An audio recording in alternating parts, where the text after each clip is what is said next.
So just doing some whole housework here. We're just getting ready for a natural health coaching afternoon. Just dealing with some connectivity issues and making sure that Rosalind Hanson is going to be joining us today to share her story. We're just getting ready for a natural health coaching afternoon. Just dealing with some connectivity issues and making sure that Rosalind Hanson is going to be joining us today to share her story. Getting ready for a natural health coaching afternoon. Just getting things ready, just preparing, just working on technical issues. Today we're going to be talking a little bit about natural healing with a friend of mine, Rosalind Hanson. She's going to share her life story. And along the way to healing myself naturally, I have found that dialogue and sharing with one another is really the best way to understand how this actually happens in our own lives. Every single one of us can do this.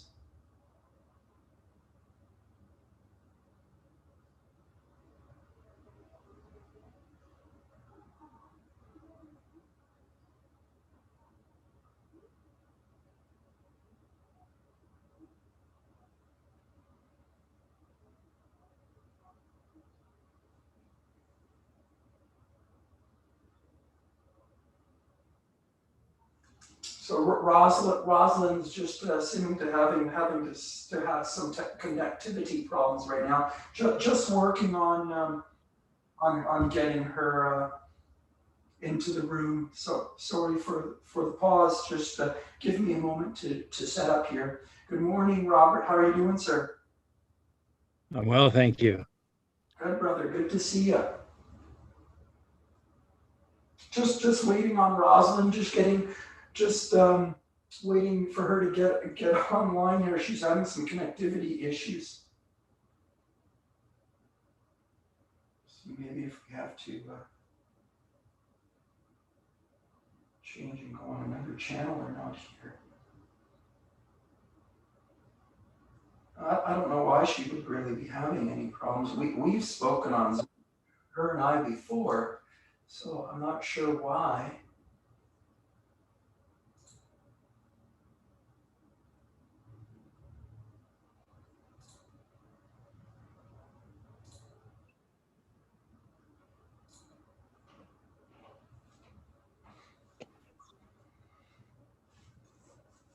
Hello, hello. Hello. How are you? I'm good. I thought I missed it because it's like I thought it's like 2 hours ago, and I was like, oh damn, I missed it. And then suddenly I checked the World Time Buddy, which shows that between Sofia and Toronto there is like a good difference, but I'm exactly on time. It's 9 o'clock here. It's 9 o'clock in the night? In the evening, yeah. Still there is a sunset, but soon it will be dark. Yeah. So can't wait to meet the lady. I'm really looking forward to it. Yeah, So I'm really looking forward to meeting with the lady as well too. We're just waiting for her. She's just yes. I will mute myself a bit and just see my daughter to make sure she's also good. Yeah. Be with you in a moment.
Hello, hello. Welcome to Natural Health Saturday afternoon workshop. Just waiting for Rosalind. I'm just going to give her another couple of minutes here to join in, and she's just having some connectivity issues. For some reason, we're having some trouble here still. Working on that. Just going to try to work that out in the next couple of minutes here. Technical issues. Sorry about that. Just give us a couple of more moments to get started, and we'll be right with you.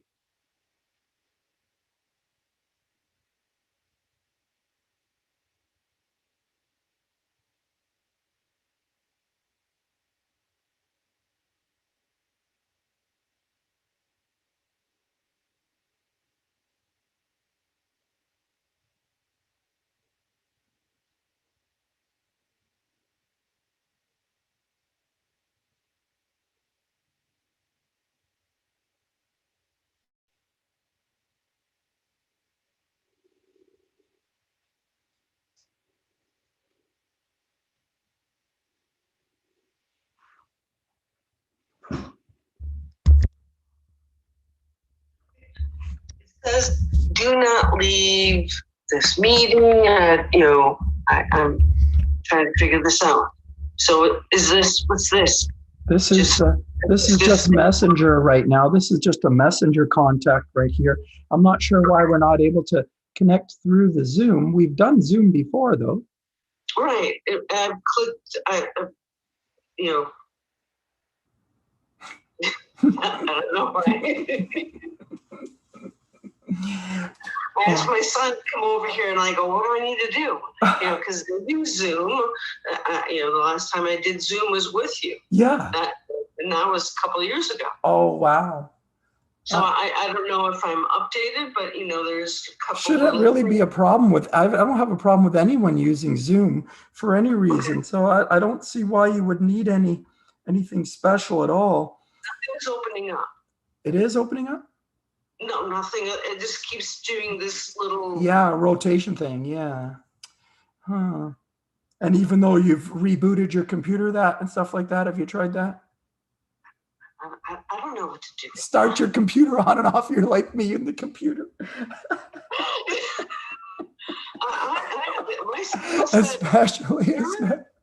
Especially when you're under pressure, So my skill set is still dirt and skin.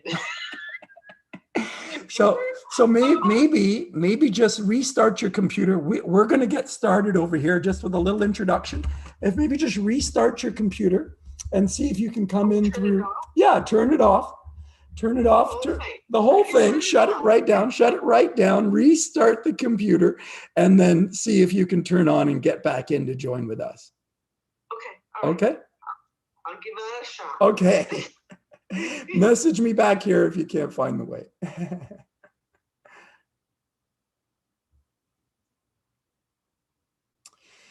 So just a little bit of a pause with Rosalind, but I will get started today with just talking a little bit of introduction about what all of this is, and just sharing that truthfully, this is a very selfish thing of me, because I have learned along my way to natural health, and excuse my voice, a little scratchy today, a little bit of energy moving through my larynx. This is how the body heals. It's an energy healing, it's an emotional healing, and as the energy shifts through, as we let go of shadow energy, lower frequency energy that gets trapped in our physical bodies, as we let that go, it comes to the light, and it rises. It rises in our light, in our higher energy centers. Understanding that the human actually has, energy centers, an energy channel through the center of the body. And these ideas are not absolute ideas. They're just ideas to help us gather some sort of visual in mind. And that's all it is. And if you look at, ancient sage and great sages, all of them have really said and taught in the past that, use these ideas to help you, kind of get through the psychology of this. But then once you've made it through into the space, then cast away the ideas, right? So it's not to get too attached to the ideas, but these are just ways of understanding energy in the body. And it's to understand that the human is an energetic being, truthfully, that we are physical, we are body, we are cellular. We are mental, in that we are thoughts and words and ideas and beliefs. And we are energetic, right? And the energy is different than the physical and the mental. Understanding that the human kind of really is three, and all of it unites into one collective, right?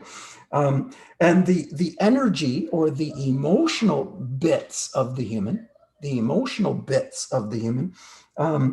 these are frequency, vibration. This is the emotional bit. This is the energetic bit of the human. And the way to kind of visually understand the energy of the human, just imagine that the cellular bits, the physical body, will still be here after our death. So we are not the body. Well, we are not the physical being, but we are also the physical being. So a bit of both, right? A little bit of dichotomy there, and something that really the human mind has a limited understanding of, and can't really grasp these ideas.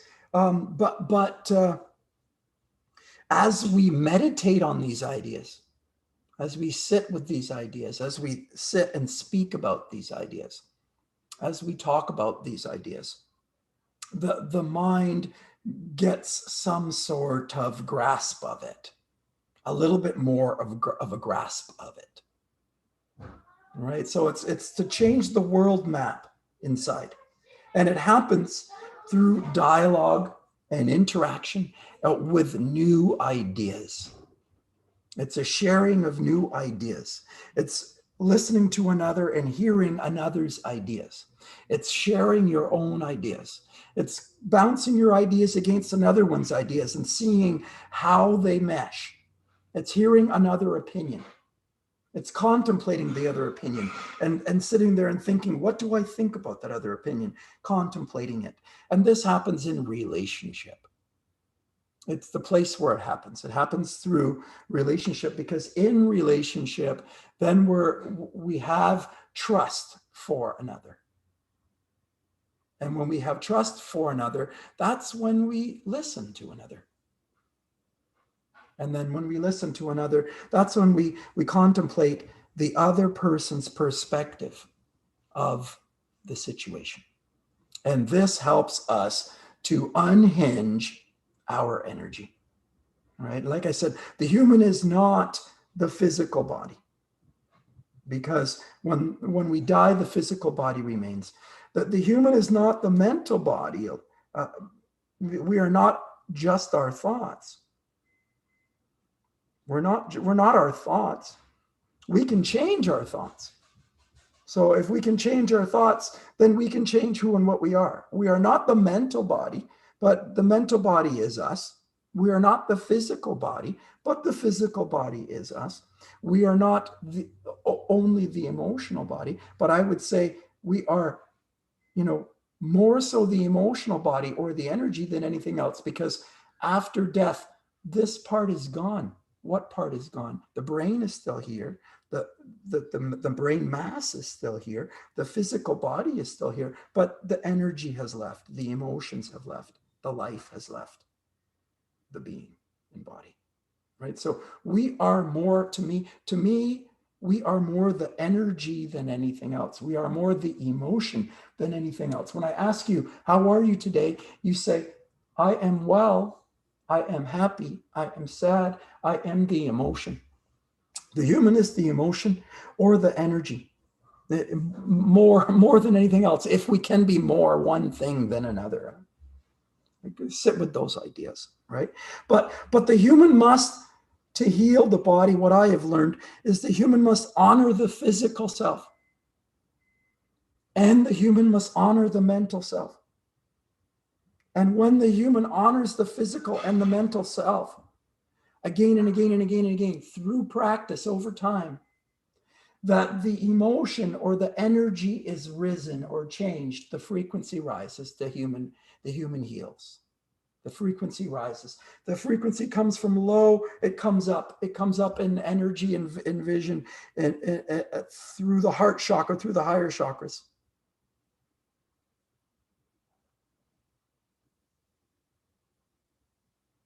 I'm not sure. Trying to understand what's happening with Rosalind here. I don't understand. I'm sorry. No worries. Take your time. I hope it's working out. Yes, I hope it's working out. I have found for myself that the healing is a practice. The healing needs to be a practice. And this is one of my practices. One of my practices is to talk to people. And Rosalind is one of the people that I have spoken to over the last 5 years. We've spoken twice. I have not spoken to her in a year and a half. But, my conversations with Rosalind were transformative in my life, so transformatively supportive. And so that's why I want to bring Rosalind here to share with you so you can hear the stories that I heard from Rosalind, because they were very helpful for me. And so, one way or another, we'll get Rosalind here at some point. But, I'm going to bring all of my friends that I have had the opportunity of having dialogue with.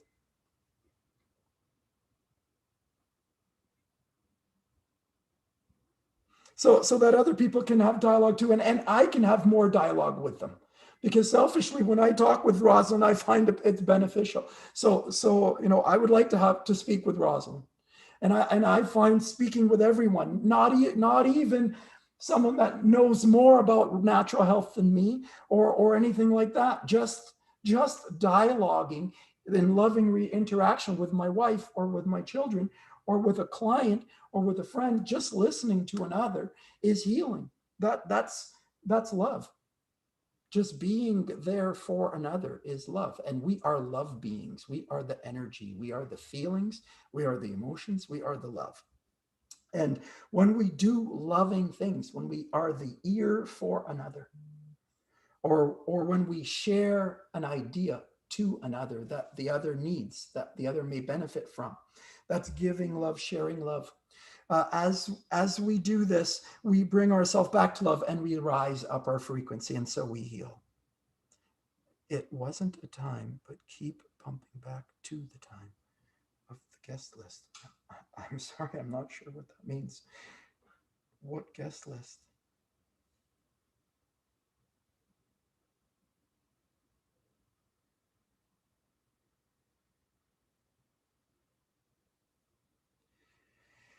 So here I am dialoguing and explaining what has happened to me and how it has happened to me.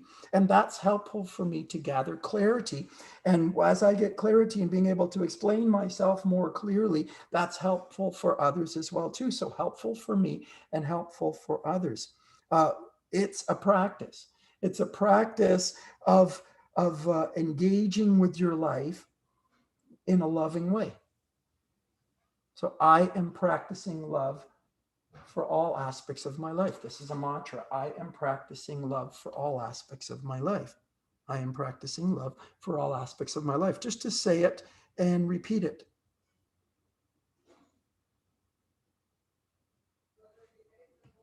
To say this and to repeat this is a practice, rather than to think and speak about my troubles, to think and speak about my problem. Thinking and speaking about my problem actually, doesn't help my situation. But can I sit in the problem? Can I sit in the problem and find some sort of peace there? right? Can I somehow make love with the problem, make friends with the problem? So, how to love this is the question we need to ask ourselves when we get ourselves into a problematic situation. When we're looking at our life in a negative way, where we're looking at our situation as a problem, where we're looking at our feeling as a problem, where we're looking at what we need to do, the tasks that we need to accomplish today, as we look at them as a problem, then we defeat ourselves. And it's to somehow how to shift our perspective to not be looking at ourself or our situation as a problem. How to love this, how to love my current situation, how to find love in the situation that I'm in. I want to talk to Rosalind right now. She's not able to come in. She's having some technical issues. How to love that. How to love that, right? That's the practice. This is the practice. How to deal with the situation, that whatever it is that you have in front of you. This is the situation that we're all dealing with. It's to be more loving in our life. It's to be more of what we truly are, to be more authentic more often. And I find being with another person, communicating with another person, that accountability of the other, it makes you have to rise your game. Like you could just lay in bed and cry. It doesn't help, right?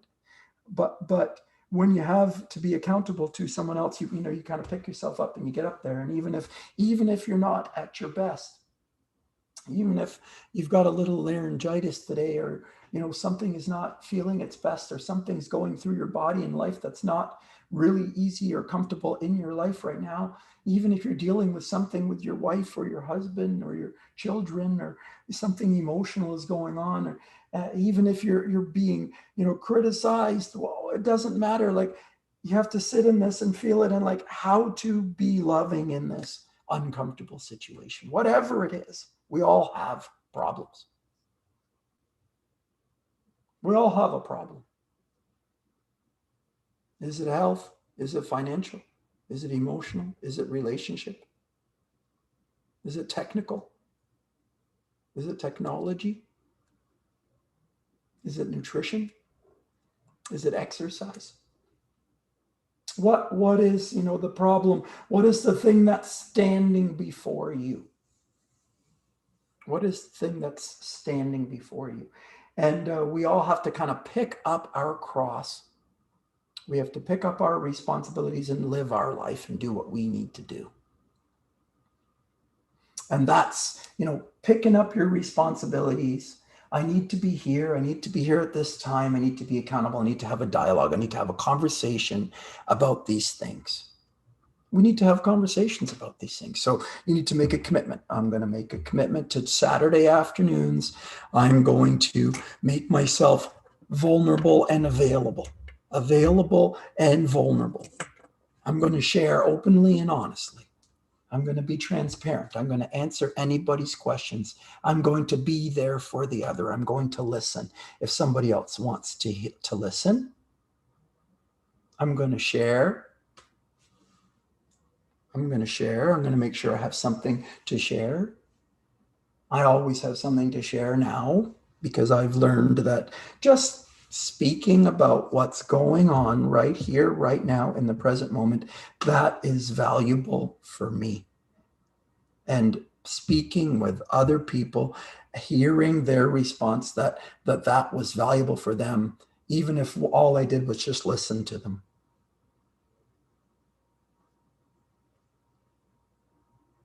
So this group, I created this group.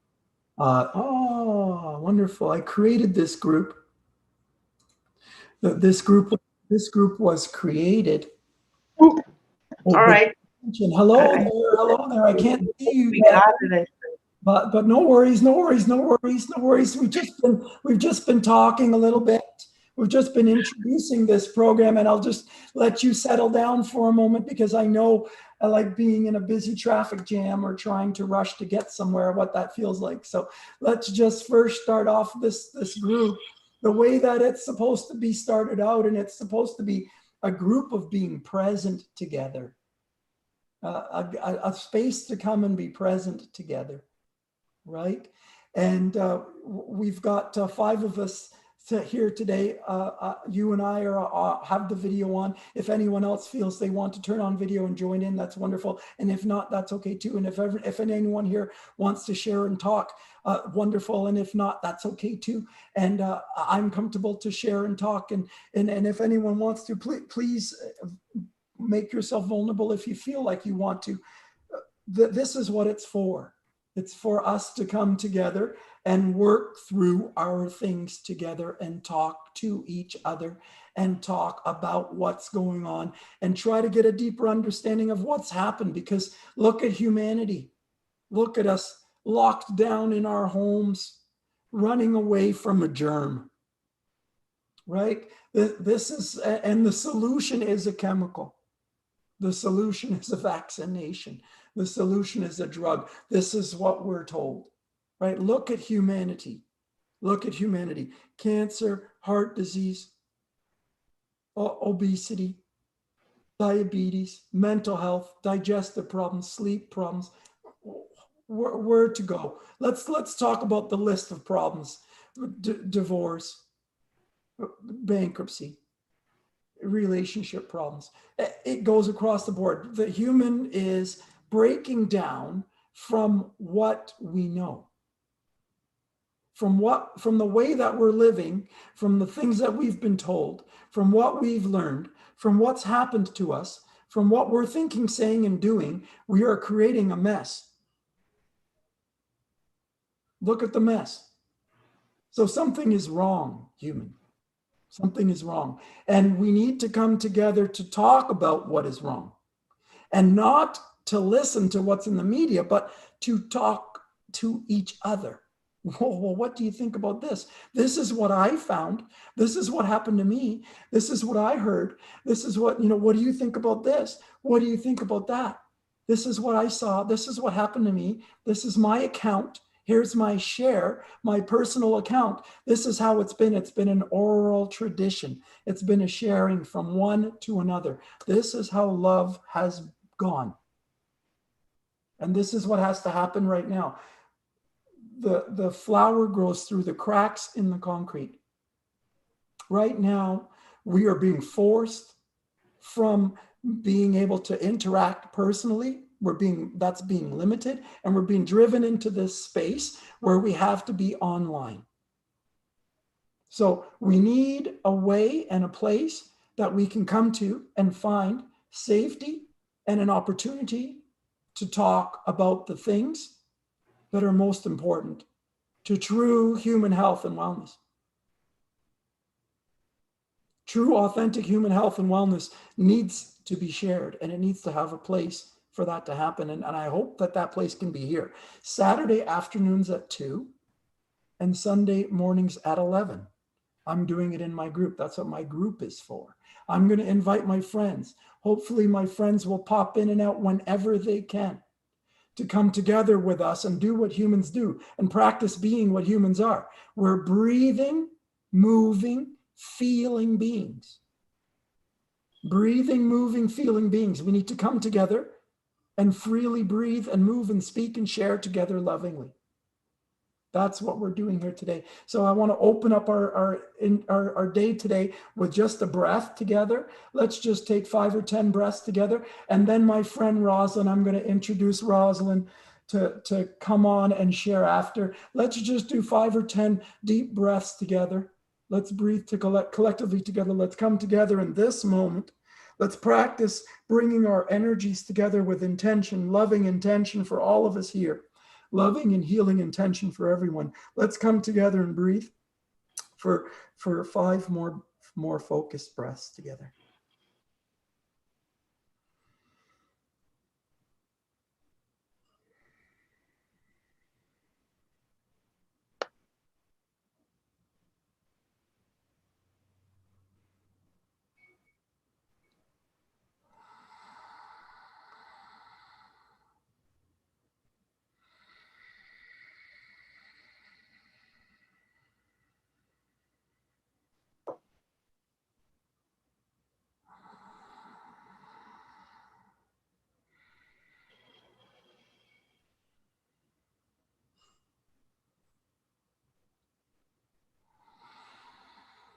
And Rosalind, the first time I spoke with you, I loved it. I was moved by it. I was inspired by it. I was changed and influenced by it. The second time we spoke, again, I was influenced and changed and inspired by it.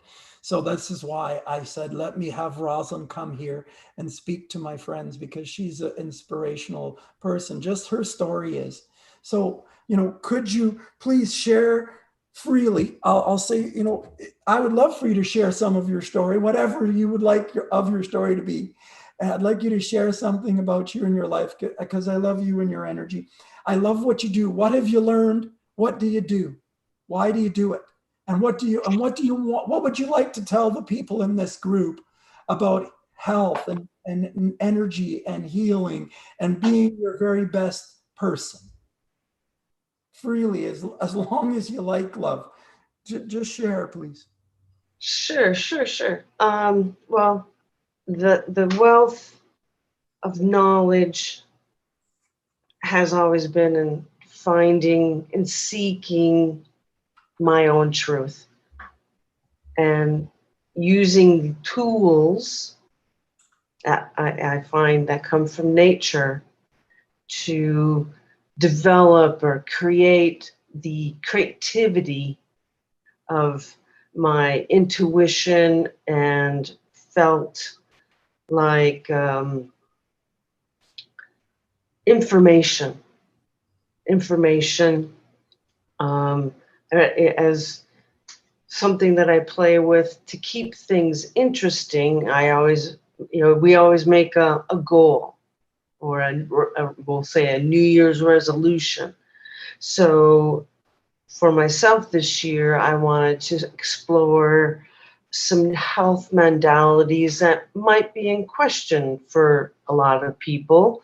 Not interested, but I thought, let's play in this. And 2 new tools that I'm playing with on the alchemy level is hydrogen peroxide. Me too. I've tested it 3 times with the 3% strength of hydrogen peroxide, and seeing evolving within keeping a temple clean and observing what I've been experiencing is there's been a personally a shift in my pH balance. Instead of being all around the board, it's actually being quite consistent. And I find that interesting. Particularly what I've observed is with the hydrogen peroxide that I've been playing with, the 3% food grade solution that I diluted from a 35% strength to a 3% strength, and dosing myself on a regimen schedule has utterly changed the oral behavior in my mouth. And that includes the pH, the stimulation of the glands prior to testing it. I would say my glands, saliva glands, were in poor function. I'm feeling glandular change myself, very much in my larynx, in my throat, in my voice. It's all changing. It's shifting. That's very interesting. I didn't make the connection specifically to hydrogen peroxide, but very interesting that I'm going through this larynx thing right now, and you're sharing that you felt it specifically addressing this area. Same with me. Just my tongue, Mm-hmm. the tissues of the cheeks, inside. I would say that my saliva, has a better, more functioning aspect, aiding, the digestive action in the gut once the food has been chewed properly and then sitting in and going through the GI tract. The regimen of the hydrogen peroxide came from 2 books that I read prior to, and that was The 1 Minute Cure in Hydrogen Peroxide by Douglas. You know, the books have been already borrowed out. We can put the links, we can get the links and make sure that everyone has access to those things. Wonderful, thank you.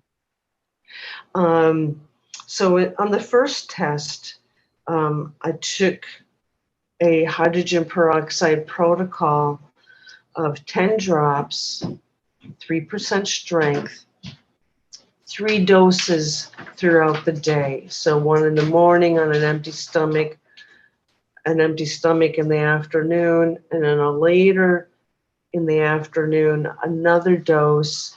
And from the literature that I read, the hydrogen peroxide seems to gravitate to the areas of our body that have low oxygen and potentially dehydrated tissues.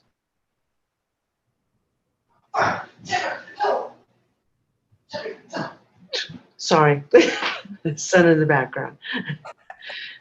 That's fascinating information. That is fascinating information. And I didn't come to hydrogen peroxide from a book. I came to hydrogen peroxide from just hydrogen water, and I came to hydrogen water from urine therapy. Yeah. Same as you. I would agree with you 100% with that. But what I observed, you know, so for 15 days, I did this protocol of 10 drops 3 times a day for 15 days. And then I took a break for 2 weeks, repeated a second test, and then did a third test to see the results. The first test, definitely huge overhaul of the tissues within my mouth. It feels at this present moment they have tightened, or they have bonded in a way that structurally the mouth, it feels like it's dry, but it's not. But I believe that is due to the pH change within the digestive glands. There's 2 here, 2 here, and we have 1 underneath the tongue. That's how we can gleech, you know, when we lift up the tongue and you can spray. You know, some people can do that on command. You know, I can't do that, but it's just something of the oral health that, and one would experience when the glands are not functioning properly, that metallic taste.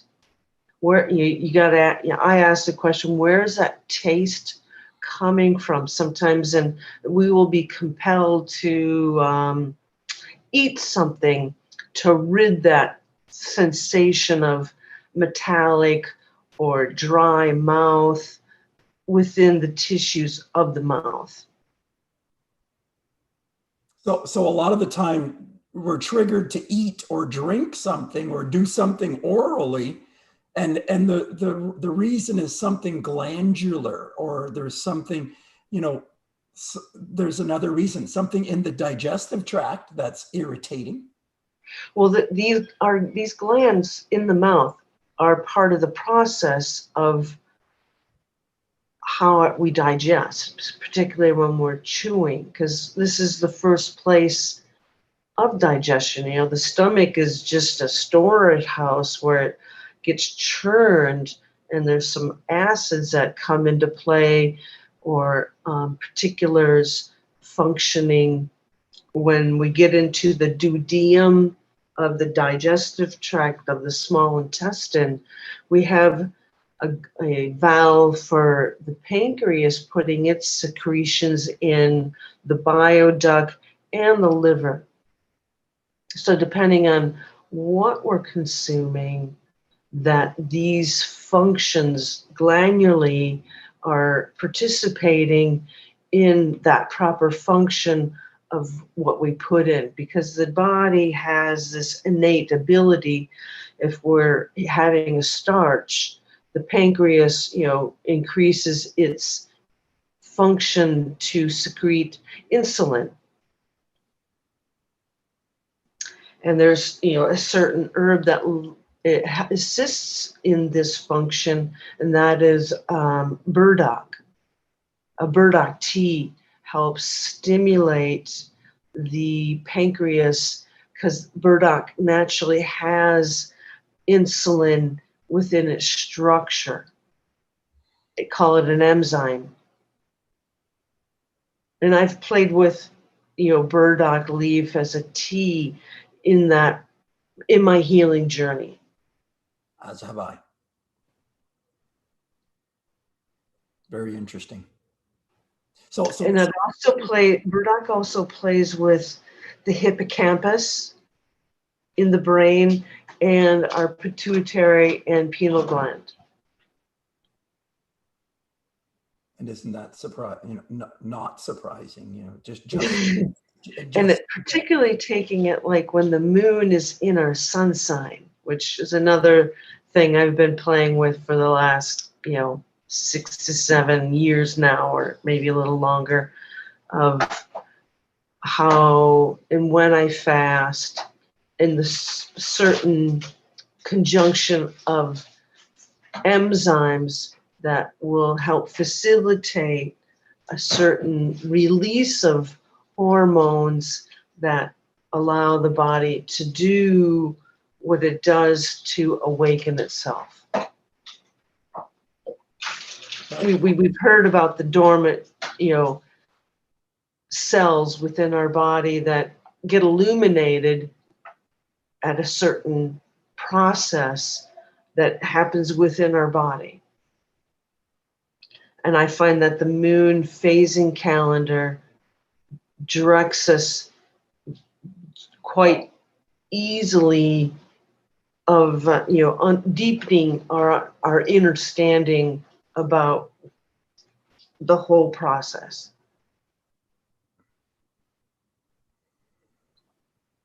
So we are linked to that moon, to that lunar cycle. And Men and women. And hormonally, enzymatically, hormonally within the body. And it's something that I have not observed very much at all, my relationship to the moon, except for noticing that the full moon has always been a situational thing in my life. I've never really adjusted my nutrition or my lifestyle around the lunar calendar. I've always adjusted my lifestyle around the day-to-day work week. Sure. Just because it's always about production, it's work. It's a very masculine thing here. A very masculine thought process. Yeah. I mean, well, that's just how we've been presented, this, particular work schedule, I'm just a product of it. Yeah, we're all a product of it. It's interesting, my oldest son just turned 18, and everyone's like, well, where's he working? I'm like, geez, he's just finishing up what we call our, the schooling programming. And right away, we got to jump into the work ethic, programming. Especially for the boys. Oh, yeah. Bring home the bread. Bring home the bacon. Get more. Go get more and come back with it. Yeah. Go work more, so you're not available to nurture, that it within the family network and create relationships and bonding, Just produce. This is it. So in this essence, it's the back to the hydrogen peroxide. I Yes. will be You said that- exercising the next goal, what I learned in the hydrogen peroxide. It's called the Minute Cure, that one book in reference that I learned from. And they're starting with the full strength 35% in an 8-ounce glass, and you start on day 1 with 1 drop 3 times a day, and then day 2 it's 2 drops 3 times a day, and you do this for 25 days. So you're reaching up to the drops at day 25, 25 drops, and then you work yourself backwards of that schedule, and then getting to the point where you're at a 3 drops of the hydrogen peroxide, which they call a maintenance. So there is Facebook groups, been playing and listening and observing the group dialogue. Haven't participated much, but just observing what the people's different results are.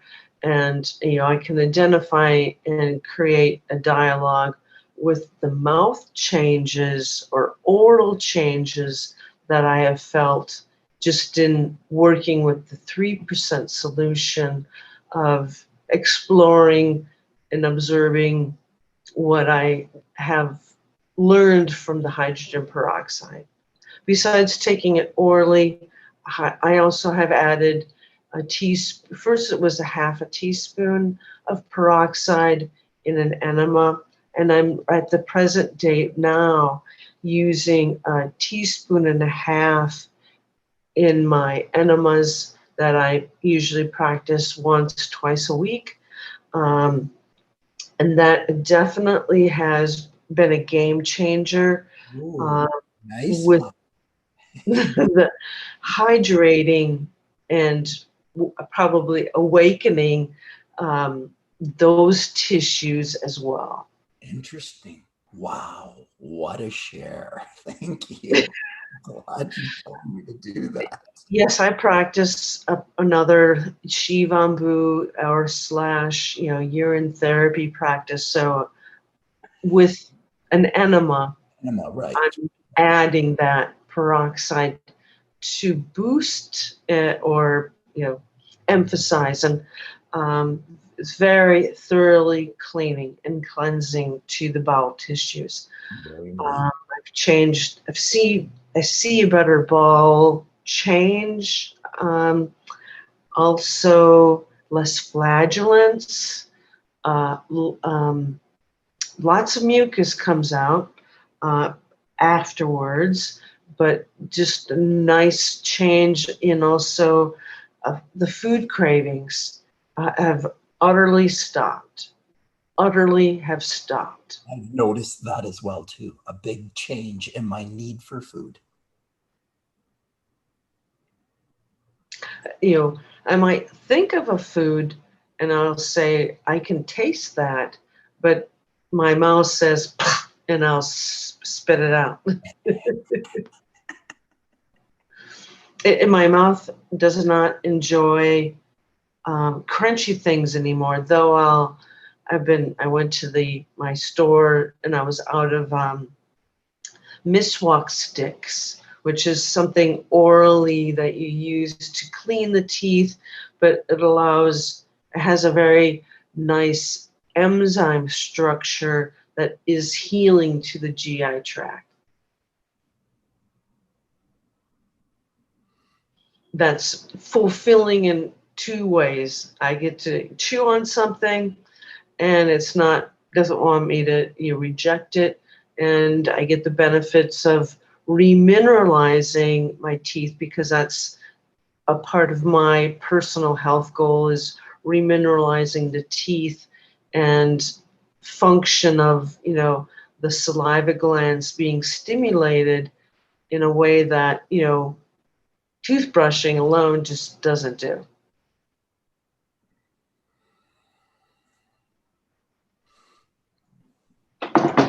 I think my stick is in here. It's just a simple little, particular stick. I think it's out in the car because that's when I last used it when I was driving.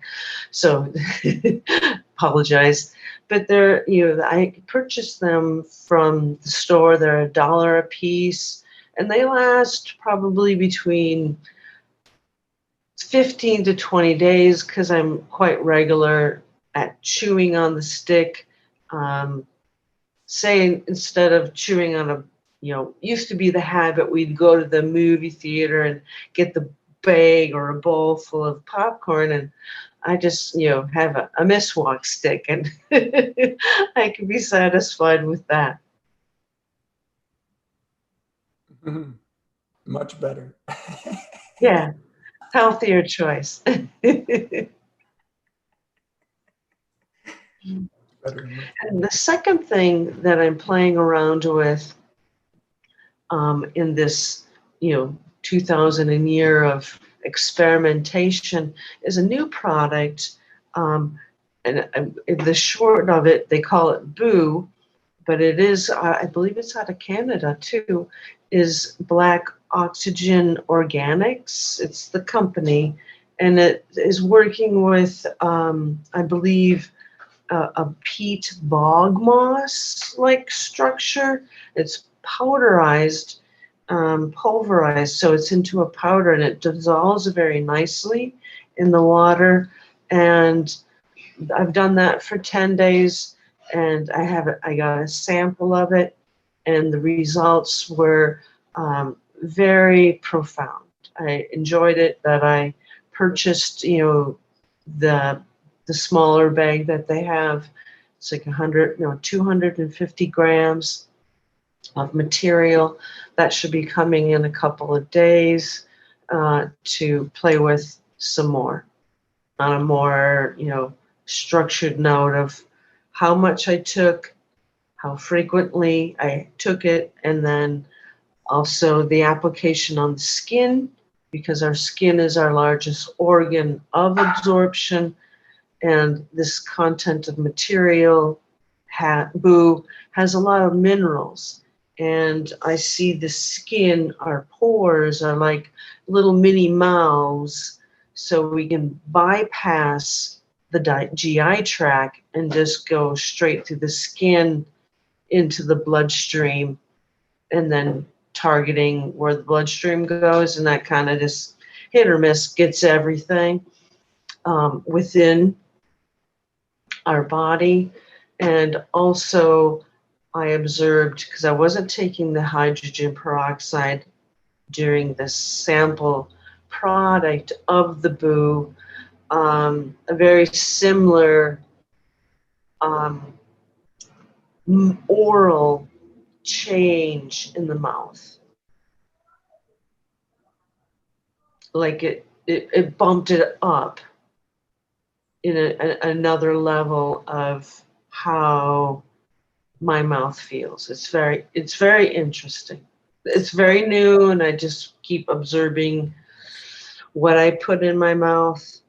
I think that I want to enjoy, and it's not enjoyable anymore. Now, is that product coming in a pill form, or like you said, 250 grams of? It is powder, and they do offer it in a pill as well. It's a powder, so you'd put it like in a shake or in a smoothie or something like this? Well, I just put it in my Shivambu water. Okay. Stir it in.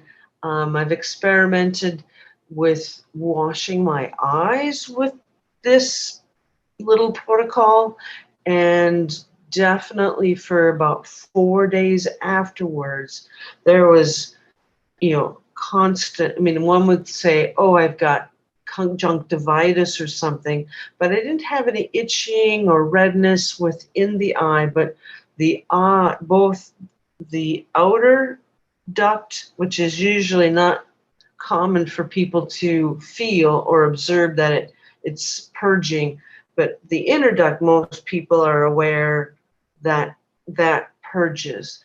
And I'll wake up with goop, like I'd blown my nose and put it in my eye, is a good sign because it doesn't itch and it doesn't irritate, but there's been a lot of cleansing going on. Purging. Now I wear the little cheater glasses, and my observation is my perception of my vision changing. I would like to see changes with that. And I also use called Eye Bright. It's a tincture in the eye cups when I'm washing my eyes, with also DMSO. DMSO was a product that I used last year in my experimental practices of how that's used, and that's a sulfur product that helps the cells to purge heavy metals and like material that gets trapped in the body due to our mineral needs are not being met or fulfilled. And they found that the DMSO stimulated a lot of acid waste to be purged from the tissues. And in the beginning it was stiff and soreness, but as you get into your routine, that stiffness and soreness frees up the joints.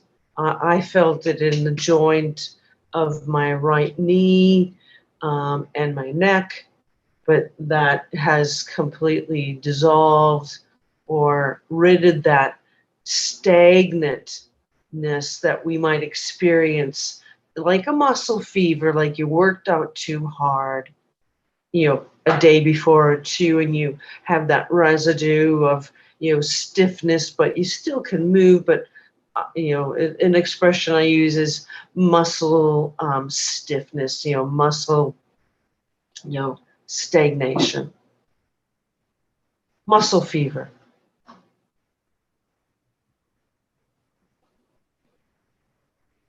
And we all have felt that in varying degrees, I'm sure. Fascinating. Fascinating. I just wanted to actually take a look at, I was just trying to see if I could pull up a molecular structure for DMSO. And I just pull it up right now and I see, as I suspected, it's H3 on either end. It's molecular, it's H3, hydrogen rich again. And what I've found, and I found I looked at the moss, the moss, the bog moss that you talked about, the black oxygen, and it's also H3. I use berberine, which is H3, hydrogen rich. I use magnesium bisglycinate, which is hydrogen rich. I use CBD, which is hydrogen rich. We use structured waters, which are hydrogen rich. These are fruit and vegetable waters. These are waters that have been inside of a being that's alive. Yeah. Structured waters and the hydrogen elements that are linked, H3, elements that contain H3 molecularly, are healing or detoxifying agents for the human body. I like that. They help the body to eliminate. They're a part of the healing process. H3 products, structured water, energy rich products. This is what my finding has been. And you can almost molecularly look at something and look at the structure of it. And if it has H3 in the molecular structure, you know how effective that product will be inside of your body. So if someone says, hey, try this, you can look up the structure of it. And if you see the H3 in there, there's the way to go. There's a benefit there. Mm-hmm. There's a benefit for the human body here. Just check anything that way. Nice. Well, I mean, this has been like very enlightening, as usual. For me. Always when I talk to you, love. Always, it always is. I wonder if there's anyone here that would like to have a question or a comment. Does anyone? Me. Hi, I'm listening the whole time, but here it's a little bit late in Europe. I thought, Joan, it's like 10 o'clock now, so had to take care for the kids and the cats and everyone. But I was listening the whole time. Normally, absolutely, hydrogen peroxide is very, very healing for the wounds, for example. And you see, when you put it on a wound, it gets white and it heals extremely fast. Like this mere thing for a very simple person can make you think, wow, like there is something there. Like if the tissue is regenerating so quickly, there is something. Why not in the gut? Why not in the stomach? If you have leaky guts or other things like. Both books addressed a particular bacteria, which I found very interesting, which is, they called it gas gangrene. Just like gangrene, but it's actually a bacteria that likes to hang out in the small intestine, where it's moist, where it's dark, and the particular symptoms were very interesting, which some people I know are exhibiting what they might think is nausea or heartburn, because this particular bacteria and the symptoms of gas gangrene mimic heartburn and upset stomach or improper balance of the acid that should be occurring in the stomach and the small intestine. So the people that I've chatted with about this, they exhibit, which, I have a couple massage clients that would burp during the massage after maybe I do the stomach area, that smells like it's fermenting their breath in a particular, unpleasant aroma. Yes, it's all around the people, especially if you go in the metro, in the bus. If you stay with people longer, you start to sense their breath from the stomach. Mm-hmm. Just like the liver gives off a certain aroma, very similar to that of mothballs.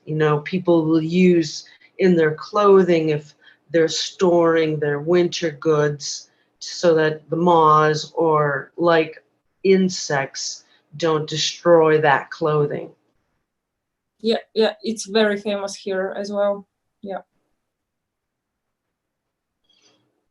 A lot of alcoholics will have this particular aroma of mothballs. Yeah. Depends what you're drinking. But if a person should start with these treatments, like a very, very simple start for a person should be probably what you said previously, like a drop a day, or then to maybe some people can start it very easily. They can have it for a week with a drop a day. Why not? Like everyone, because people are afraid. A lot of people are super afraid They don't want to experiment or rock the boat. No, they can eat the junk from the supermarket, but they cannot start healing themselves with herbs or simple things, because some people believe also that, like, if you drink a lot of herbal tea, something will happen to you, for example.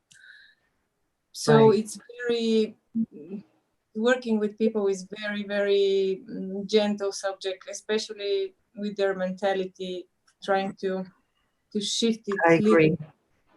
And that's why dialogue is necessary, isn't it? Isn't it to hear Absolutely. somebody else's story? Isn't it to It's hear what essential. somebody else is doing, that someone else Yeah. has done, and what has happened to them?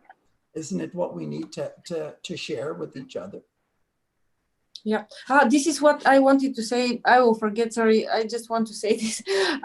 The hydrogen peroxide was used extremely with the dentists now in the coronavirus situation here. And when you go to the doctor, you have to drink like a small glass of hydrogen peroxide with water mixed. You have to put it in your mouth, like and to spit it out. And it was believed that like this is killing everything, all the bacteria in the mouth, and the coronavirus will not spread. But actually they really like were really going to the point with the with the peroxide in a way, but they were using it as a prevention from the coronavirus at some point, which is also very interesting as a means of preventing the virus, for example. What do you think about it? Well, I've heard in the beginning, the very, very beginning, they called it a bacteria. And then they upgraded it to a virus. And then the dialogue became the disease. So which one is it? I don't know. I had it. I think, I had you know, it. that virus, Yeah. you know, virus is a theory. If we understand the word theory, you know, that as where I direct my conversations with germ theory, you know, there's bacteria theory, and then there's virus theory, and then a whole other host of dialogues that get mixed in. So it becomes even more watered down of the information that we're given.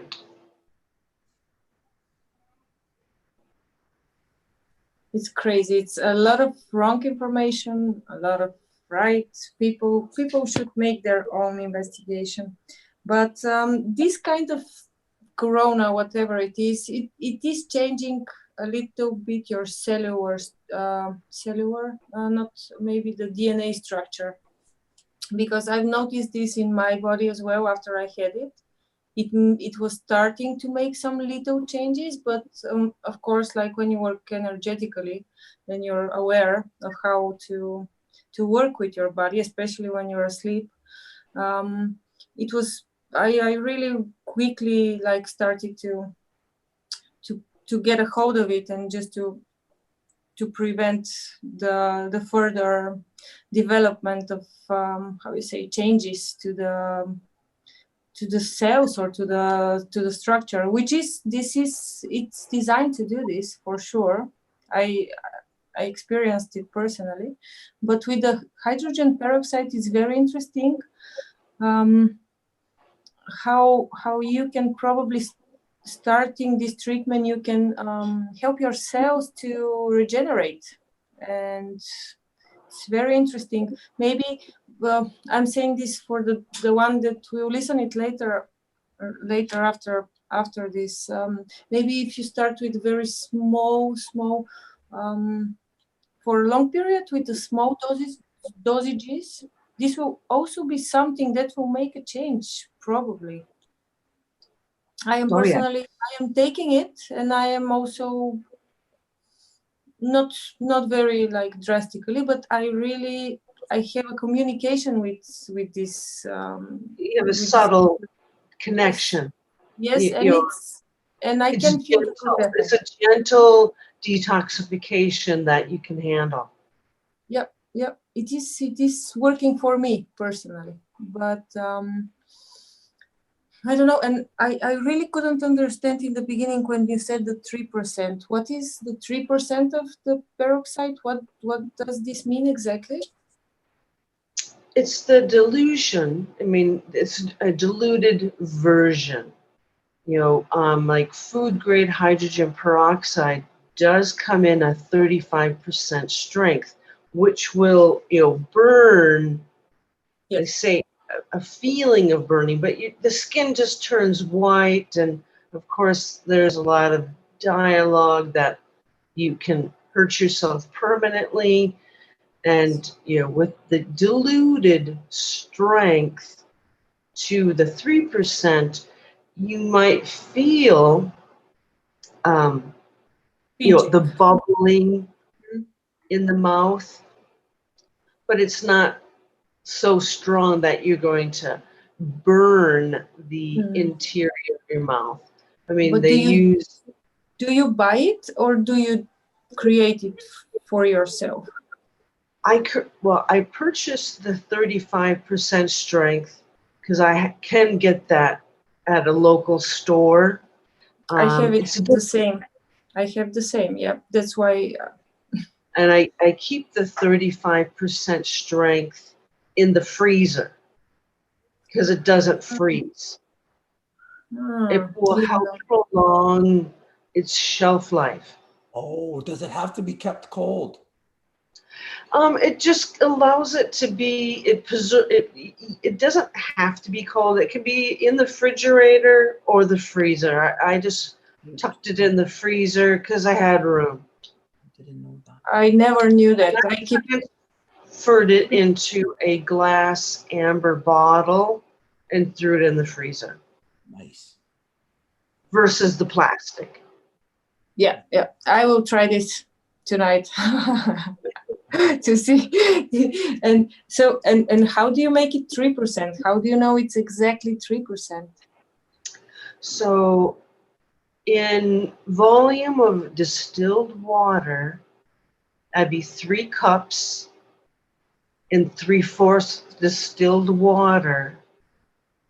And then with the 35% strength, you would use 1/4 cup of the full strength 35% hydrogen peroxide diluted in that glass jar, I'd recommend, that has 3 cups and 3/4 cup of distilled water, and then add in that 1/4 of hydrogen peroxide, and that will dilute it to the 3% strength.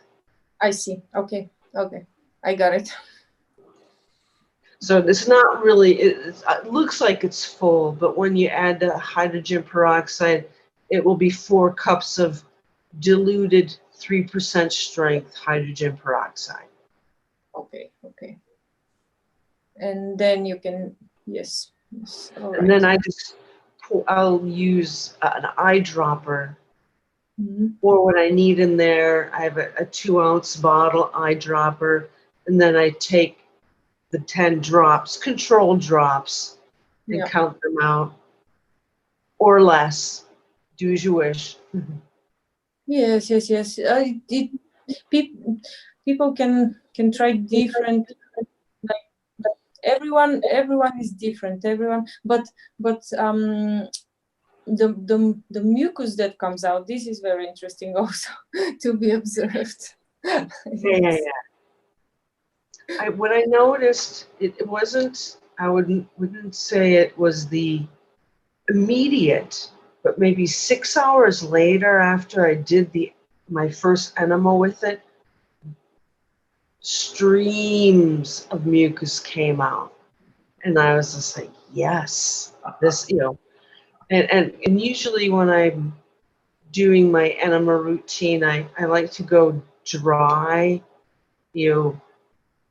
so that the digestive tract, it can, I can observe what comes out, because it's not food, because I knew I was going to do my enema routine. So the day before, I'll just do liquids, like a juice, the celery juice, let that slide out in the morning, and then proceed with an enema routine, and then stayed again another dry 6 to 12 hours, just to observe what comes out in the Picasso of the toilet. If people have some stomach issues, like leaky gut, for example, I just really don't know the other words in English, but like wounds in the stomach. Yeah, like an ulcer. is this not somehow for the wound itself good, because they will be with the peroxide, they will be helped to heal faster, maybe, I don't know. We see this healing, when we use the peroxide on the outside. It's just a wound on the inside, though we can't see it, but we may feel it. So that, from the literature that I've read, that extra oxygen molecule stimulates that healing to occur. Yeah, because theoretically, if people have wounds in the stomach, the food from the stomach is going directly in the blood, from what I have read, which is extremely poisonous for the blood. Yeah. So theoretically, yeah. If someone has a question, please jump in. I am really, really happy to meet you. And You'd share with you. Thank you. For me personally, it's not really easy to be a long time fasting, or because with the family we have to provide, to make the foods, and sometimes it's very tempting. Trust me. It's like, as you said, your brain is saying, let's taste this, but after you're cleansed, the mouth doesn't feel it's tasty anymore. No, But it's like, we're told that our taste buds change, and definitely the what I'm observing, that is, I didn't notice some, like that white film that we get on our tongue when we've been doing some prolonged fasting. That just was gone. And I did by day 10, by the second time I was doing my second protocol, it felt like my mouth was on fire, or particularly under the tongue and on the sides of the tongue, not really on the surface of the tongue, but definitely on the sides and underneath. Like I had canker sores, but I didn't visually see anything like open sores, but it just didn't like having food in there. And I just like, okay, so I'm fasting, no problem. I can handle this. Just how long is this going to last? And by day 12 or 13, it kind of just eased out. And it felt like my tongue was swollen, but it didn't look like it. But it was much deeper red in color. And I have a tongue scraper, so I'm always looking at what is my body's expelling. And after now I've done the testing 3 times, it's very clean in its appearance. Nice. This is nice. Yeah. Because most of us have white on our tongues. A lot. And what about the kids? Did you give it to your kids? Yes, they tried it out. I first did it by myself, and I said, boys, who wants to try some hydrogen peroxide? And that, they did the peroxide for, 15 days, and like, you notice anything? And they noticed a little, like one boy described it like it felt puckery in his mouth. Like he tasted lemon, how you're an astringent action of how you makes your mouth pucker. But they all describe that being kind of temporary. Yeah, we wash our mouth with this on time to time, as by the dentist, and it's very sanitizing. Yeah. It's very good. Like when the boys, because they're in school, they're only going a couple days, but they got to wear the scam. And so we just spray it down with hydrogen peroxide and rinse it, put it out in the sun. It's ready for the next day. Yeah, exactly. But I didn't know you can put it in the But freezer. that's promoted in your country. That's interesting that the dentists are using that openly and sharing that, and that's a Yeah. part. Well, it As a whitens. disinfection. Yeah, as a disinfection before going to the opening your mouth for work. Wonderful. I mean, that's not Yeah. happening in North America. Yeah, it was I was really surprised because they just say just don't drink it. but we had a laugh that there were people that didn't know and they were just swallowing it. as it is, as you say, in water, so it's not the concentrated version of it. Yeah, so I mean, I took not a big deal. 3% and diluted it some more. Yeah, so it's not a big deal. We got those benefits for the tissues in the GI tract, which is, that food craving aspect. Even if it's an old food craving, I'll look at it and it's like, no, not there anymore. Like I find that interesting. On a cellular level, the memory of it is somehow deleted, which is amazing. Like, okay, how many more tests of hydrogen peroxide will wash that away?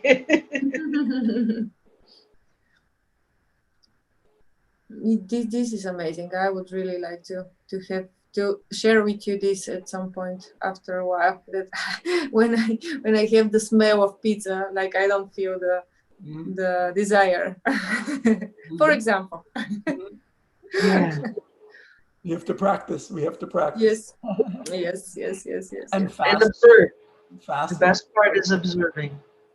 Yeah. Part of that fasting practice, fruiting and vegetables, and I should say, if you come to Bulgaria, you will love the fruits because they're super tasty. Our water is very good, so it's amazing. How long, Rosalind, have you been working on your healing? Like, how long does it take to heal the body naturally? Oh, I'm sure that's just part of our lifetime. Never-ending story. Yeah, we're constantly,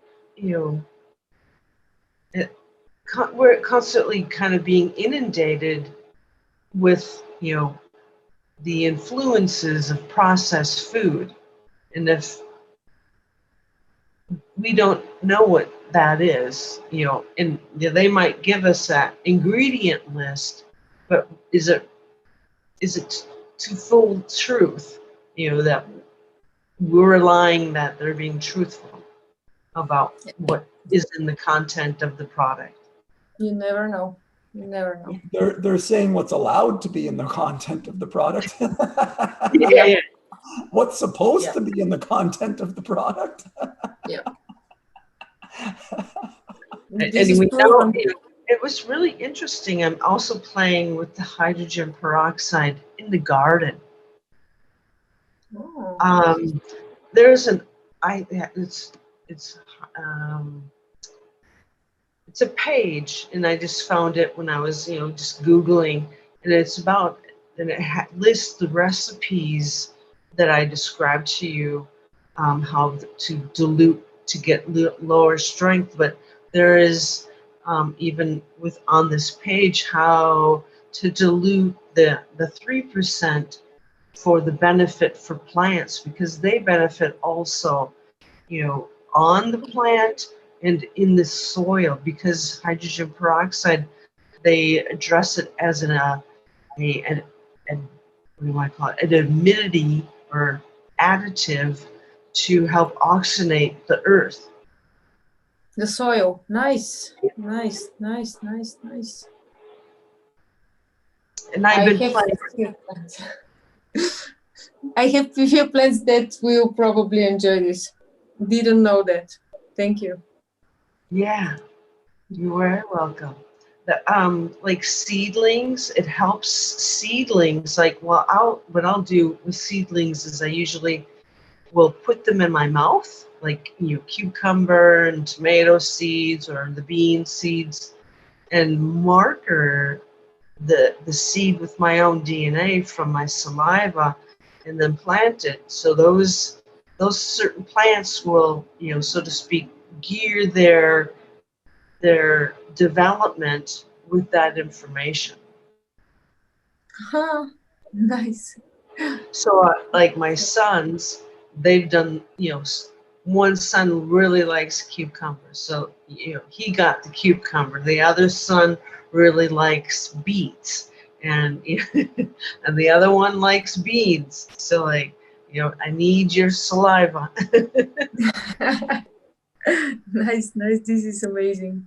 I'm going to a festival next week with a lot of people that are growing their own through everything organically. So we'll share Nice. experience, and I will share this You with can them. share that one because it's a free Amazing. one. Yes, it's amazing. Didn't know that. Thank you. So then when we eat that fruit or that vegetable, from our garden, we're reaping that benefit because the plant structurally designed it out of the design of the saliva to match, or I should say, allow the eyes. We're told we have junk DNA, but I always like to correct that by saying this information will help our DNA jump back together. Yes. Okay. Nice. Nice. Nice. Nice. Nice. The vibration is. Epigenetics, we can change our DNA. We can change our DNA by our thoughts and our words and our actions and our behavior. We have control over our DNA. We can will ourselves Yes. back to health and wellness. This is Yes, actually, John, the people that are calm and happy, although they're not like vegetarians, for example, or there are a lot of examples of very happy people that are not having the healthiest lifestyles, but they're living long lives due to their brain pattern, due to the thing that they're not holding anything in themselves, they're letting go the things and they're going forward. So they're letting go of the stress yes, in their life. yes, right. Yes. This is mindset, right? How we're coping, perspective shift, how we're meeting with our life and our thoughts and our words, how we're meeting our life. And the way the lifestyle that comes with this is a bonus. This is definitely a bonus. Mm-hmm. I agree. Mm-hmm. So it's multifaceted to heal, right? It's mental, it's physical, it's some physical elements that are helpful for sure. But then it's also got a mental part. It's a mental and a physical practice to change the energy, release the energy. We talk about the bacteria being changed by the hydrogen peroxide.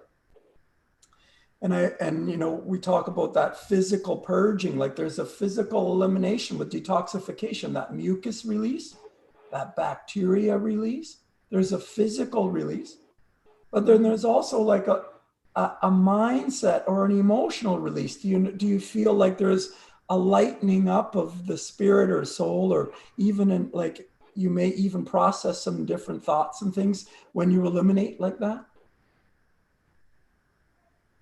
Do you feel I think so. Emotionally shifting?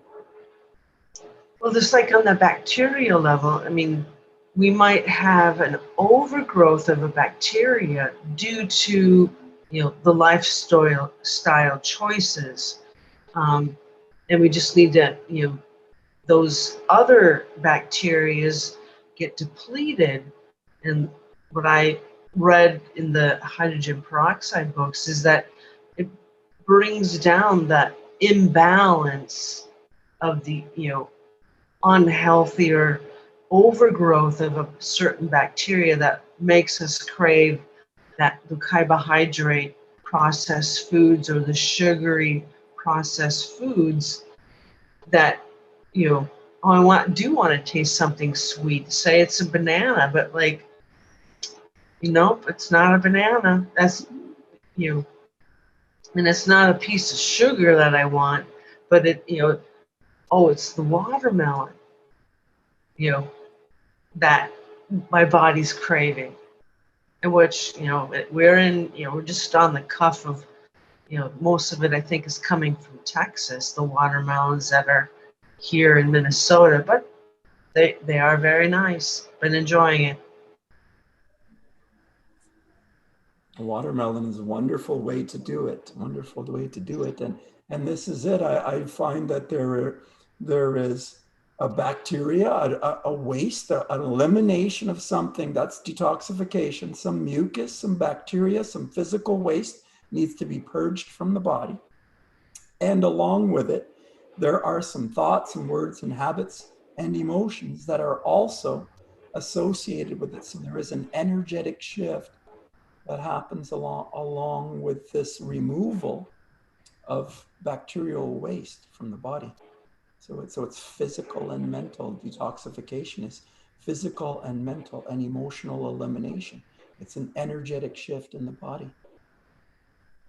It's amazing, but people really need to prepare for such a thing and to go to a place where for the period nothing will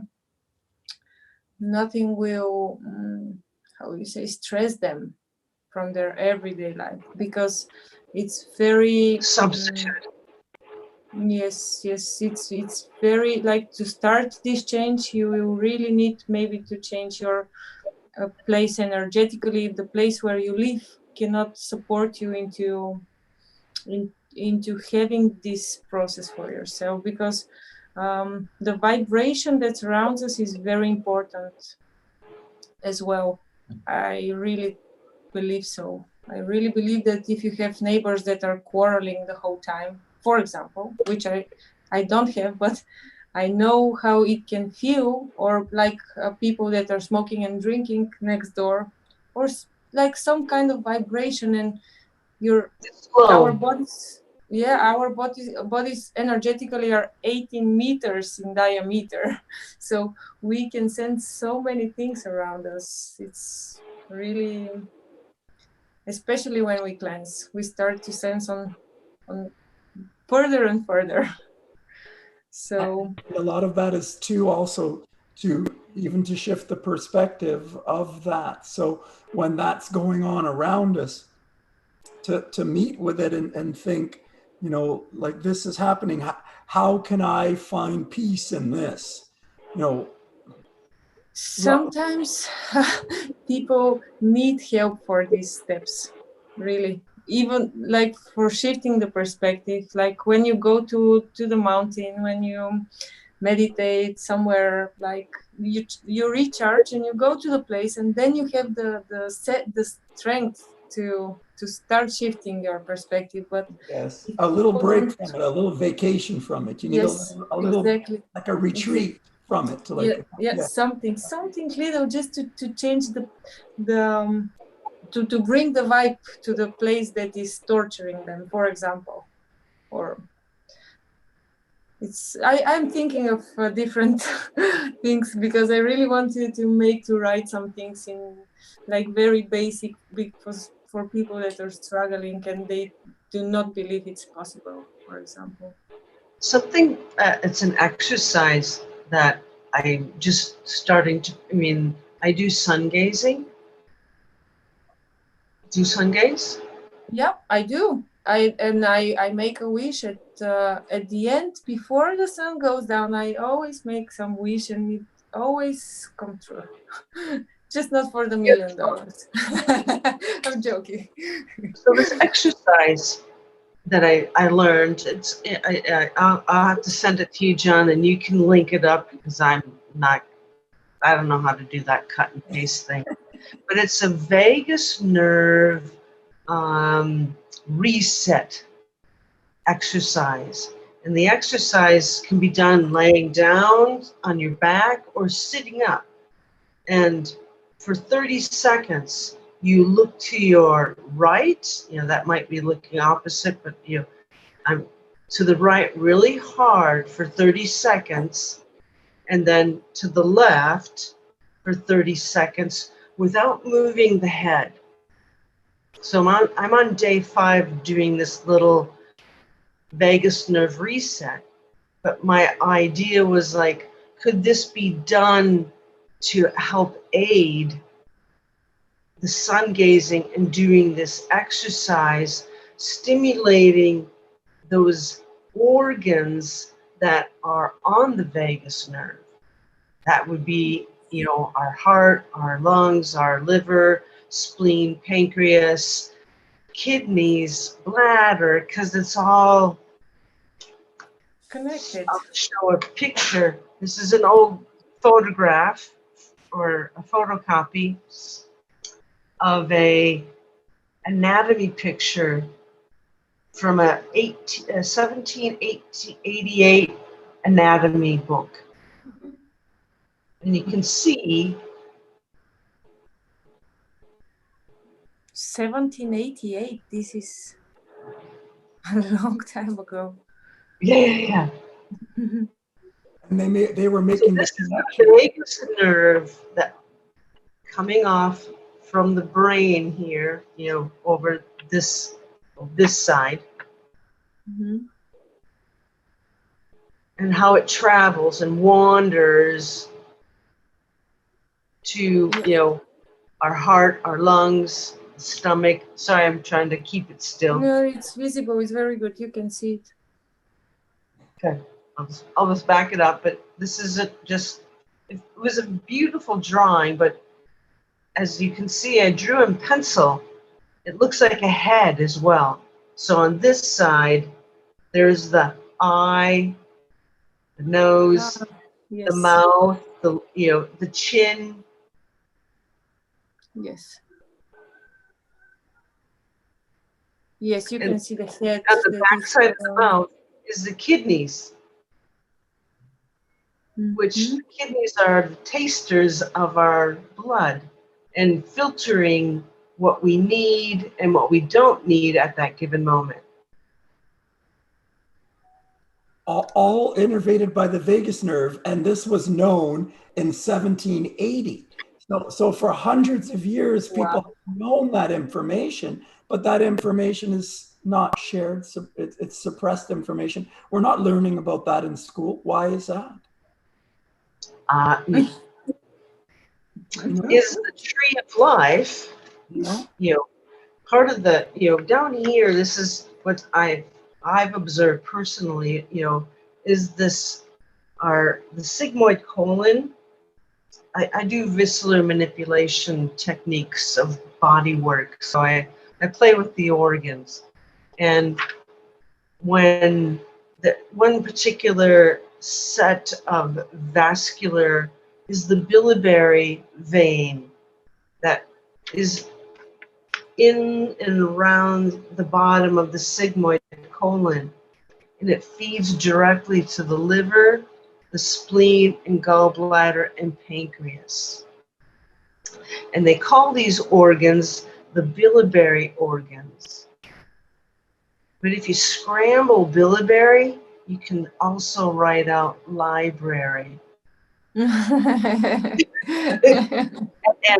the story we're told about how they burned down the library, is it really an inside job?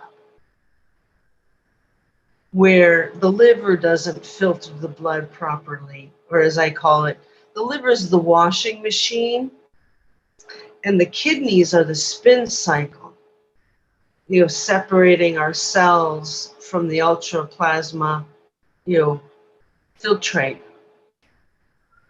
Or urine. Yeah. So is it the function of these biliary organs their dysfunction is what brings us to what we would say our unwellness state, because the organs are wanting to be, I believe, functioning, but through our long generational habits that we call our new, our culture, we eat that because of this was what in our past, but really it hasn't served us well, because these certain organs are affected by that, this the sugar, starch, foods.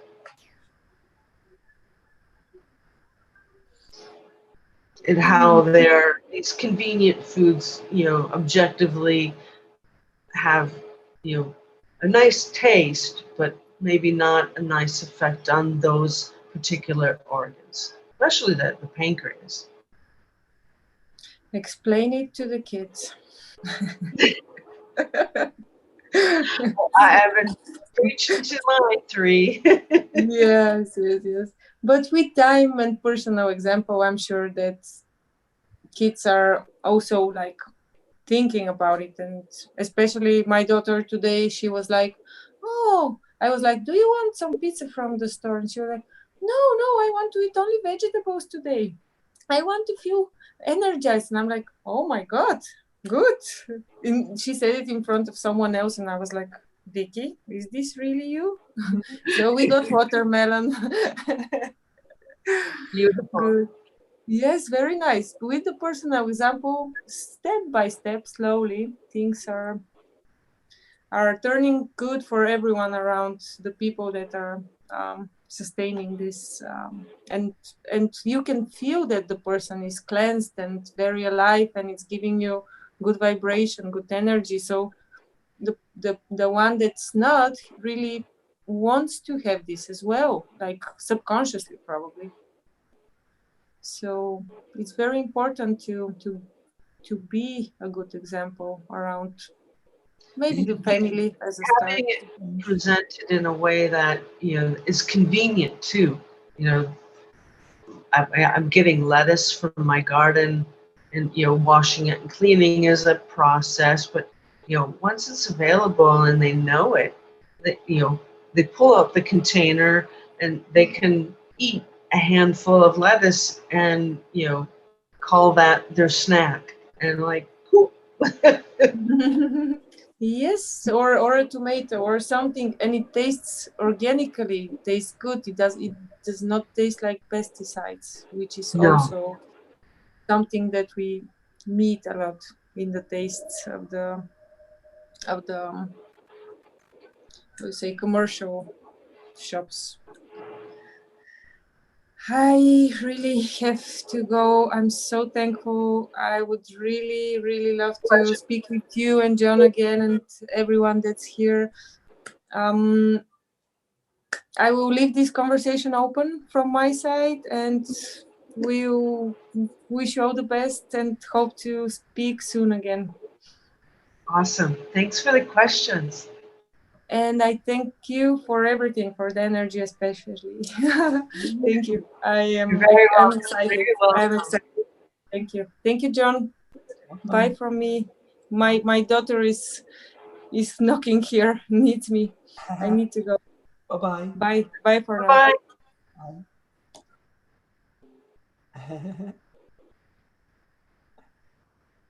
Well, hey, John. See you tonight. So I mean, I thought that was a wonderful afternoon. It was. Thank you. Thank you. And that's just what I find is just having an opportunity to share is healing, and being on the receiving end of a share is healing, and this is what humanity needs. Oh, yeah. I mean, I'm still new to hydrogen peroxide, but I'm willing to explore it. And, some people jump the gun after they do one test, and I usually want to put in some good time practice. There has to Yeah. be practice with something for a while, an engagement with something for a while, in order for the process to allow and allow the change to happen inside of the body. And sometimes at the beginning of anything new, that sometimes things start off a little bit feeling awkward or uncomfortable. And so if we just stay the course, sometimes the change can settle inside of us and soften and not feel so drastic and monumentally difficult as we do at the beginning sometimes feel when we're doing something new or we're engaging with something new. And a lot of that is a change of mind. A lot of that is a change of emotion. And a lot of that is a release of bacteria and waste that needs to come out of the body. And then we find the body's not so affected any longer, emotionally, mentally, physically, as we were before. But there has to be a practice time. Oh, yeah, well, as we, we say we're detoxing, right?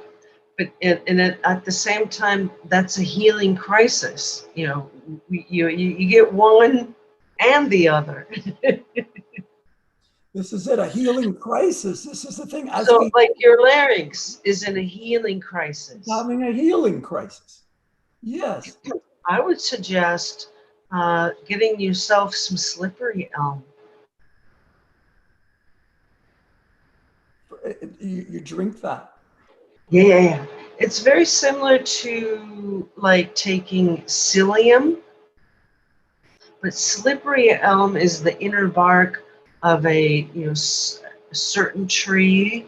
I believe it's elm, and the slippery bark coats and facilitates just smoothness, and it allows, and you can see in this picture of the esophagus, there's a lot of connections there, or openings of the esophagus. And I think the esophagus, those openings are part of the nerve, potentially, because like I can, interesting enough, when I take the slippery elm, those, I think they open up in an allowance of some mucus to come out, but it's not coming from the lungs. That it just like interesting. It's very sticky, like it's a very ropey like kind of mucus, almost like rubber cement, and sometimes globular like. But slippery elm might be a nice thing for the healing of your larynx.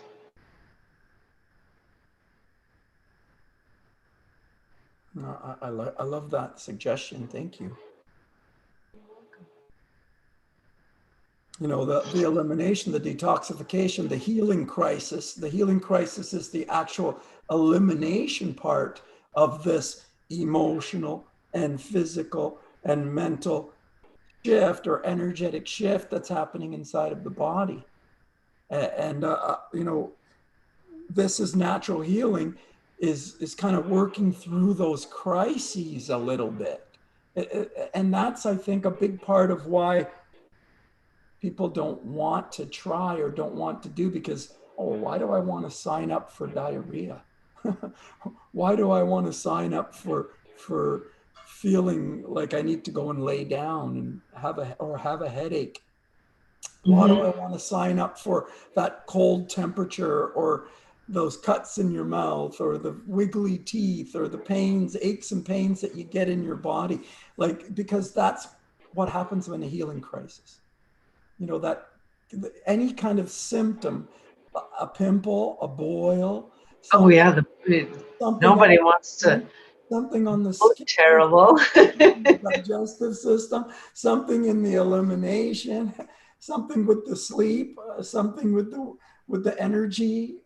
These are all parts of that. We're energy beings. This is how the being heals. It goes through some dips and highs and lows with this energy, and this is how the healing process happens. and it's hard to want to sign up for that. But then some of us are like so pulled, like just, I feel like there's no choice. Like I've got to fix this stuff in my body. Like this soreness that I have to get rid of this. Like as quickly as possible, I need to be rid of this. And so that I can be as effective as I can be with my family, with my work, with every.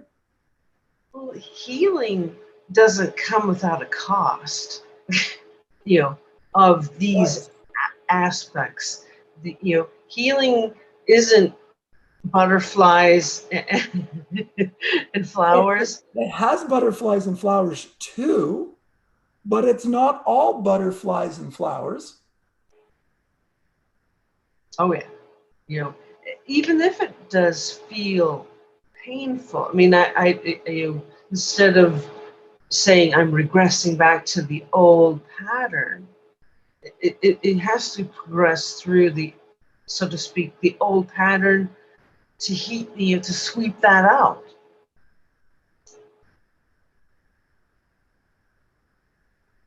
And I really find that some sort of finding ease inside of that is a big part of it. Like it always seems to me like, whatever the crisis I've had along the way over the last 5 years, I always find it's 3 or 4 days and it tends to go.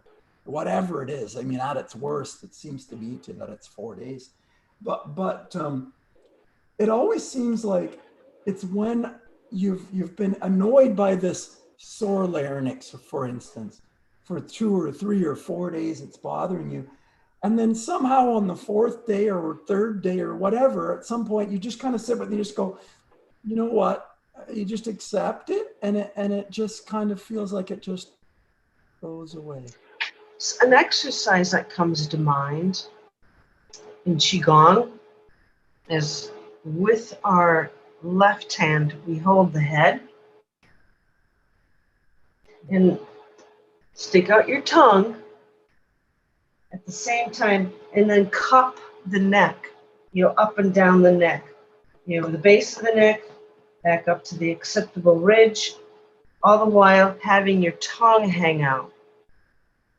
So when I do this particular exercise, when the moon is phasing in Taurus, which, Taurus represents the neck.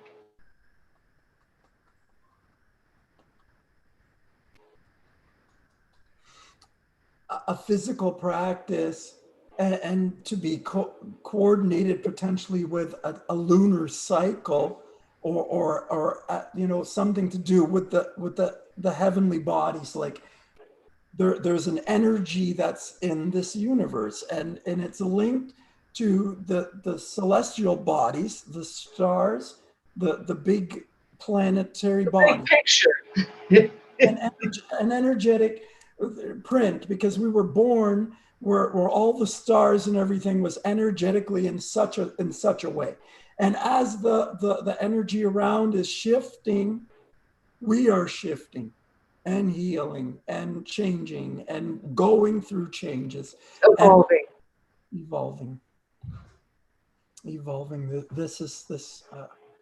And I would say, thank you for the share, because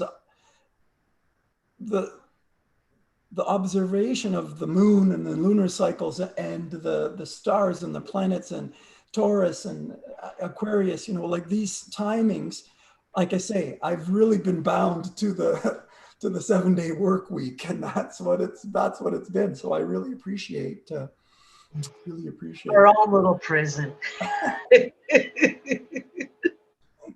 We just don't.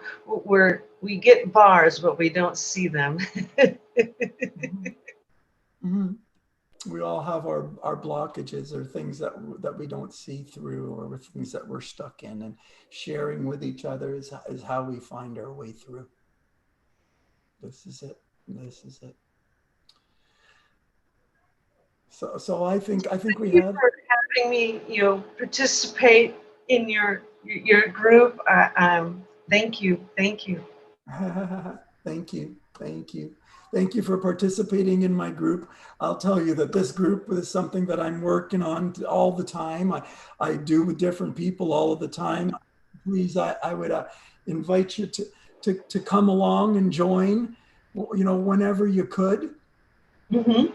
Saturday afternoons, you know, we're doing it. This is what we're doing. And if you can come and share, I would love to have you come and share whenever you like, whenever you can. Listen in, share, add, ask questions, communicate, add. This is what I'm trying to create, is something where, you know, we're coming as a community, a natural health community, a place where people can come to talk about natural health things all the time. It's a commitment. It's a practice that I'm doing. It's a practice that I'm making for myself, because it's a healing time for me, and it's a healing time for anyone in my community. Something else you could do is probably if you played around with the aged urine on your neck. Putting it on topically. Yeah, well, you know, take a bandana. Mm. And, you know, just tie it around your neck, and just there for a half hour. See if you observe. I mean, what I notice is when, like, say, when the moon is in Taurus again, this is a little funny little thing I do. I'll soak a bandana in my aged urine, wring it out. It's not dripping wet, but, just place it on my neck for a half hour. And I find that, this supports, Taurus. The Taurus in me, though that's not my sun sign, but that's what the moon is doing. So what can I do for my neck to support that individuality of Taurus within me? Interesting. I mean, I do have, I can palpate soreness, along the, the erector, Vertebrae. yeah, along the vertebrae. Yeah, I can feel it there. And of course it's in my voice. So, it's definitely in this region that I'm purging, having a crisis, releasing energy. There's an energetic shift. There's a change happening. I'm feeling a lot of change emotionally, thought and word happening just over the last few weeks. And hydrogen peroxide, wonderful. What an amazing coincidence. Like, there is a coincidence. Like, we haven't spoken in a year and a half or 2 years. I don't know how long. Something like that. Maybe more. I'm not sure. Well, a year and a half since COVID. So it's got to be 2.5 since we've talked, right? Probably. Yeah. And here we are talking about hydrogen peroxide, and we're both doing hydrogen peroxide. And you think this is a coincidence? And then, we have 3 different perspectives. Cindy, wasn't that Cindy, or that was L. Really, I think, yeah. L, yeah. And she's interested, or had been doing it, through the advice of her oral dentist, to swish with the hydrogen peroxide to clean the mouth. In Bulgaria. Yeah, in Bulgaria. She was here in our talk, and with the 6 or 7 people that were here, 3 of them are talking about hydrogen peroxide. They're all doing it. You think that's a coincidence? You think there's you think there's any coincidence? We come together to share what we've learned, and I would say we shared our benefits of that product, and we all are taking it differently. And but we're receiving that benefit, which ends up being that extra oxygen to boost that healing process. And I really, even though we have probably completely different ideas of what's healing. Yes, Right. Different thought processes, but all being healed by the same thing. So, all in different thought processes energetically, but all finding their way to the same place at the same time with the same thing, doing it in a different way and finding benefits. That's called syncretism, I think. Synchronicity. Yeah. Right? Like so Totally.